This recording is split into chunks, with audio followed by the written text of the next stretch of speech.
Hi అండి అందరికీ. వాళ్ళు వచ్చేసి సొరకాయ కూర వండుతున్నానండి. దానికి కావాల్సిన ఇంగ్రీడియంట్స్: సొరకాయ హాఫ్ కేజీ తీసుకున్నానండి, ఇలా సన్నగా కోసుకున్నాను. ఆనియన్స్ వచ్చేసి 2 మీడియం సైజు, పచ్చిమిర్చి పేస్ట్ ఇలా పట్టుకోవాలి బరుసుగా, 1 గ్లాస్ పాలు, నువ్వులు 2 స్పూన్ల నువ్వులు వేయించుకొని పొడి చేసుకున్నాను ఇలాగా. ఓకే అండి, ఇప్పుడు తయారు చేసే విధానం: కడాయి పెట్టుకొని 2 స్పూన్ల ఆయిల్ పోసుకోవాలండి.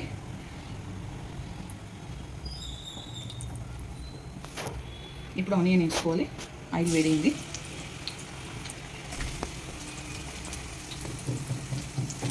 ఆనియన్ కొంచెం బ్రౌన్ కావాలండి. ఓకే అండి, ఇవి కొంచెం బ్రౌన్ అయ్యాయి. ఇప్పుడు దీంట్లో సగం చెంచా పసుపు వేసుకోవాలి.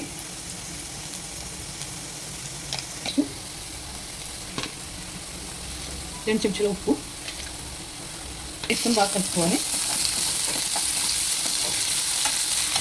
ఇప్పుడు కరివేపాకు వేసుకోవాలండి. కొంచెం ఒక 4 రెమ్మల కరివేపాకు వేసుకుంటున్నాను. వేసుకొని కలుపుకోవాలి. సొరకాయ కూడా వేసేసుకోవాలండి. సొరకాయ కూడా వేసేసుకుంటున్నాను.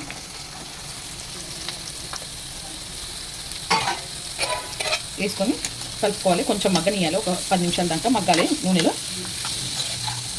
ఓకేనండి, కొంచెం వేగినాయి. ఇప్పుడు దీంట్లో పచ్చిమిర్చి పేస్ట్ చేసుకోవాలి.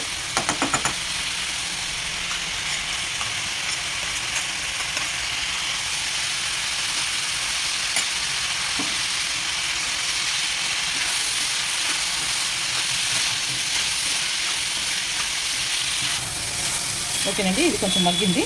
ఇప్పుడు పాలు పోసుకోవాలి. 1 గ్లాస్ పాలు తీసుకున్నాం కదా, ఆ పాలు పోసేసుకోవాలి.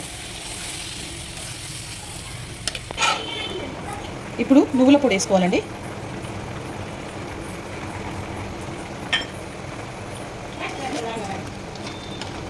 ఇది కలుపుకోవాలండి. ఇప్పుడు దీంట్లో ధనియాల పొడి, కొంచెం గరం మసాలా వేసుకోవాలి. 1 స్పూన్ ధనియాల పొడి వేసుకుంటున్నాను. సగం స్పూన్ గరం మసాలా వేసుకుంటున్నాను. వేసుకొని బాగా కలుపుకోవాలి. కొంచెం ఉడకనివ్వాలి. ఉడికినాక బంద్ చేసుకుని కొత్తిమీర వేసుకుని.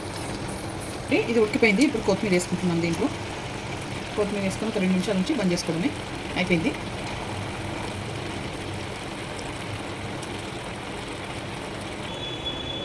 ఓకే అండి, సొరకాయ కూర రెడీ అయిపోయింది. ఈ రెసిపీ కనుక మీకు నచ్చితే లైక్ చేయండి, షేర్ చేయండి, కామెంట్ చేయండి, సబ్స్క్రైబ్ చేయండి. చాలా బాగుంటుంది. మీరు కూడా ట్రై చేయండి. ఇంట్లో రోటీస్ కొని, చపాతీకి కానీ, రైస్లకు కానీ అన్నింటిలోకి బాగుంటుంది. మీరు కూడా ట్రై చేయండి.